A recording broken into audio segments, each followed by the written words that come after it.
মানুষের টাকা আত্মসাৎ করতে আমাদের বিবেকে বাধে না, মানুষকে অপমান করতে আমাদের বিবেকে বাধে না, মানুষের ক্ষতি সাধন করতে আমাদের বিবেকে বাধে না, এরপরেও আমাদের বুঝে আসে। এই কয়দিন আগে আল্লাহ পাক একবার দেখাইলেও করোনা দিয়া, এখন আবার দেখাইলেও বন্যা দিয়া, আবার গত বছর দেখেছিলেন সিলেটে বন্যা দিয়া, এই বছর হয়েছে না। সিলেটের বন্যা পরিস্থিতি কেমন হয়েছে এখন যখন ফেরিতে হয়েছে তখন আমার বুঝে এসেছে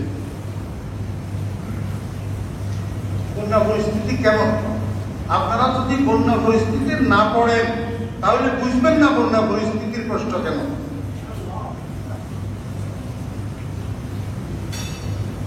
একতলাঘর যেগুলো, এই একতলাঘরের যারা ছাদ পর্যন্ত বা দরজার চোখাট পর্যন্ত পানি এসে এরা ছাদের উপরে অবস্থান করতেছে না, একতলাঘরের ছাদের উপর, তো আশেপাশে সাপ বিচ্ছু নাই, সাপ, এই সাপগুলা যেরকম আপনারা যেরকম পানির মধ্যে থাকেন না নিঃশ্বাস বন্ধ হয়ে যায়, সাপও এরকম বিষাক্ত সাপগুলা পানির মধ্যে থাকে না নিঃশ্বাস বন্ধ হয়।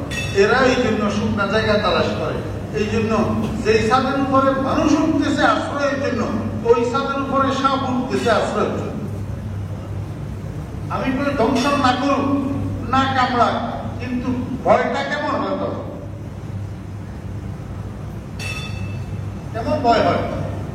আর আপনি ছাদের উপরে উঠার সময় লাঠি নিয়ে বসছিলেন সাপ মারার জন্য, কি দিয়ে মারবেন?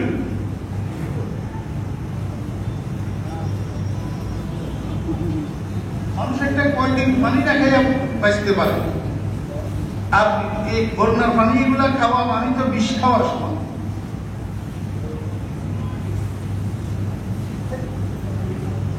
শুধু বন্যার পানি না, টিউবওয়েল পানির কল যেগুলো ডুবছে, এগুলা পানি নিষ্কাশনের সাথে সাথে যারা এই কলের পানি খাইতেছে এরাও পেটের পীড়ায় লিপ্ত হচ্ছে। অন্তত অনেকগুলা পানি এই টিউবওয়েল পানির থেকে উদ্ধার হওয়ার পরে চিপি ফেলে দেওয়া যায়। সেই পানিগুলা উপর থেকে পাইপের মধ্যে ঢুকছে, এই পানিগুলা চিপি ফেলে না দিলে যতক্ষণ পর্যন্ত লেয়ারের পানি না আসে এগুলা বন্যার পানি। এই পানিগুলা খাইয়া মানুষ ডায়রিয়া আক্রান্ত হইয়া মারা যাইতেছে। এখন বন্যা চলে গেছে, কত জায়গায় কোন মহিলা একটা লাশ, লাল একটা ওড়না পেঁচানো পানিতে ভাসিতেছে মহিলা, কত শিশু বাচ্চার লাশ পানিতে ভাসিতেছে।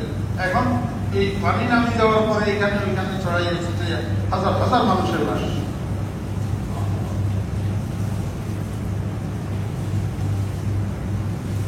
টেলিভিশন ওলারা 438 না কত জন বলছে, কিসের 438?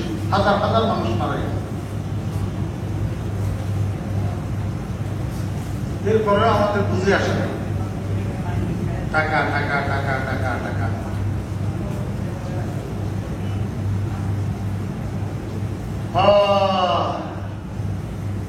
এই জন্য আমি বলি, সবসময় বলি, অন্যায় করবেন না, অন্যায়